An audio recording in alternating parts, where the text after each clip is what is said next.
I'm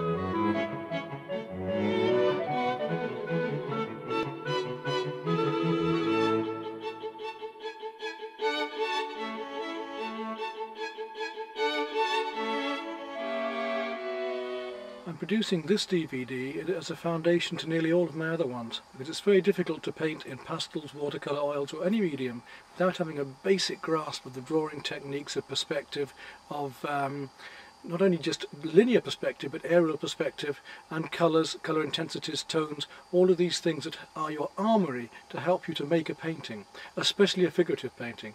It's far easier maybe with abstract in the fact that you can just explore textures and colours and shapes, but still composition and the feeling intuitively of what is right. In this case though, we're going to be looking far more at the uses of colour and effects to make our figurative paintings, how to make things recede, how to make things warmer and cooler, how to make things sharper, how to make things seem more realistic. I shall also explore with you the use of different materials, different ways of drawing in line, in tone, in texture. I'll make it as easy as I can with step-by-step guides and the graphics. There's a fine line between drawing and painting. Here we see a tonal study done just with white chalk and charcoal on some black paper. A Chinagraph pencil, and I've done 4 different poses in fact, ready for a piece of sculpture, a head that I made, a bust.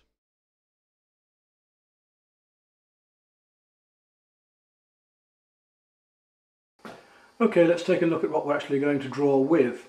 Some of the mediums will also be painting materials too. I mean, a brush can be drawn with drawing, and now we'll start with line before we go on to tone and texture. This is an example of using thin down oil paint and ordinary cardboard. It's amazing what you can both paint and draw with. You must never think that drawing is just with a pencil. It can be with a brush, it can be with stick and ink, it can even be with your fingers. Here's an example of using an ordinary biro pen.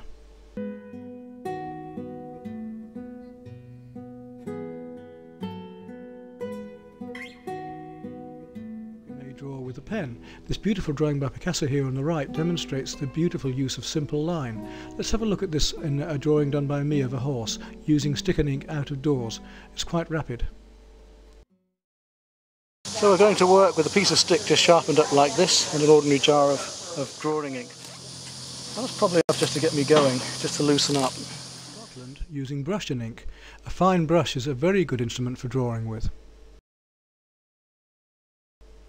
Let's look at tone next, and all tone are very, very small fine dots, or a pattern that's repeated. If you repeat any pattern small enough, it will make a tone, and if we use more of that pattern, then there'll be more of the tone. Here you see small dots that are gradually enlarged, which shows you that technique. And then once I've proved my point, that this tone is made of very small dots, we'll gradually go smaller again, so you can see the effect. This is how newspapers also do their printing. If you look very close, here's a Chinagraph pencil drawing of mine in which I've used a little bit of water afterwards to blend it, and then finally I've added coloured pencil, watercolour pencils over the top and blended those. So we can use a mixed media even with drawing. These old yew trees are several hundred years old. Then we move on to this drawing of a girl with a sheepdog. In fact, this was done with just an ordinary 3B pencil and then coloured pencils again to tint. On we go then to texture. Now, as we said about tone, texture is a series of very small marks, whether they be short strokes, long strokes. If we built just a white room with no shadows whatsoever, all we would see is white. We need shadow or colour to see. Here we have these lines made where the fish are hiding, the lionfish is hiding in the middle. But if we then move those lines slightly, you can see the form. So this is quite an interesting example of how we can use tones or light and shade to show an object where we can either use charcoal or a soft pencil. We can blend that with our fingers or with a rubber afterwards and make a very shiny effect, especially good for hair or flesh, by rubbing over that. Even this drawing has been done in that way, by gently rubbing in the darks to make them very shiny and smooth. We've already seen this one where we showed the example of the huge area of colour and colour intensity. We'll start with colour intensity, and what you notice here is that the colours aren't the same tones as you would expect when they're in black and white. Let's look at one of my acrylics now, where I deliberately use these opposites in the colour circle to make the feeling of sunlight and warmth and heat glowing through a nice garden. You'll see that I also use the impressionist technique of broken colour, that is one colour glowing through another. Let's look at variations of warm and cool colours now. Here you see warm and cool greens, from the bluer greens to the redder greens. Next we look at blues and how they can become warmer. So we go from blues that are cooler and more turquoise through to the blues that are more purple and red, which is the warmer. Even the reds can be warmer or cooler. Let me now show you a series of my paintings together here to show you those techniques being used. You can see the warm against the cools, the colour intensities being used, the purples against the blues, and the power of a colour. There are two forms of perspective you need to learn about. One is linear perspective and the other is aerial perspective. And we can use that with the aerial perspective in actually forming the clouds into smaller versions as they recede into the distance. To demonstrate this, but you can have fun too. Just take these warm to cooler colours and make stripes of them in pastel across the paper, gradually blend them and mould them into the shapes you want, and you can make this sort of painting quite easily.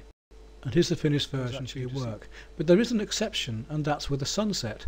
There the colours tend to reverse, and you actually have the cooler colours in the foreground and the warmer in the background to do the actual moulding.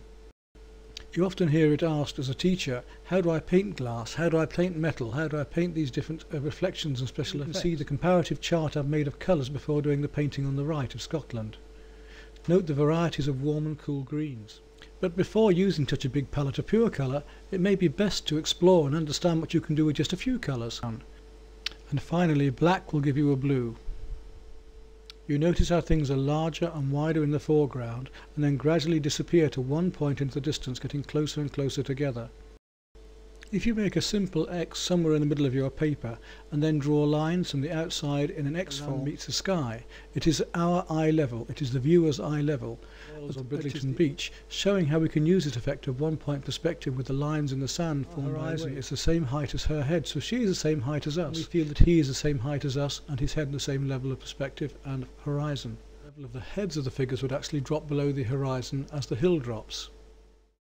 Here the field is level, but the mountains are above us. Our horizon point is where the little building is in the distance. If our feet are at the bottom of the painting, our eyes are level with the building. We're using one-point perspective in this, and all of those steps would eventually meet at one vanishing point. This is another unusual viewpoint painting in acrylic, looking out of a window at Burton Agnew. Here you see how placing a shadow underneath something with a space gives an illusion of there being a distance between a floor and the base light with colour as well, and we get the really full effect of how we can use colour, tone and light in portraits. It can make a person look like a horror movie or much softer and more charming. Lighting can bring out the lines in a face or make it look more gentle. Look at these different examples of photographs, for instance. Which one is your favourite? I want you to start off by drawing a simple egg shape. Okay, let's repeat that quickly and then take you through to a demonstration drawing. Portrait, to make a portrait of somebody from the front and the side. We'll start with the front. I'm going to draw a full portrait down here in a moment. Now let's see how to draw simple figures. Paper and pencil, and I'll just 4 around the palm here, and it's so easy. Keep things simple. If you want to learn about drawing figures, then these little maquettes can be very useful. Now we come to composition and measuring, perhaps the most difficult and complicated part. I'm going to use a pleasant but complicated little photograph of North Landing on the East Yorkshire coast, just above Bridlington. A combination of the elastic bands to find the angles and where things come on television or actually out working. Put the pencil across the 3 trees and I can gauge how many trees I can fit into that pencil. Here, and here's a quick shot of what it looks like through it.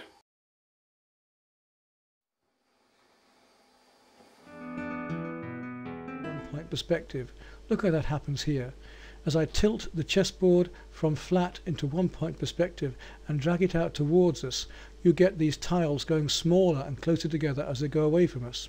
We could do this by measuring with those diagonal lines as I showed you earlier on. Although I don't use sketch pads so much now because I use a camera far more, they are very useful. Here are some of the sketch pads from my student days. If you've got moving animals or small children, then this is a great technique to use. Let's have a look at my series of a day at the zoo, where I took the sketch pad and just did very quick, rapid studies of these animals. In this video I'll include a few more extra tips for you, not only about the painting and drawing, but also about mounting and framing.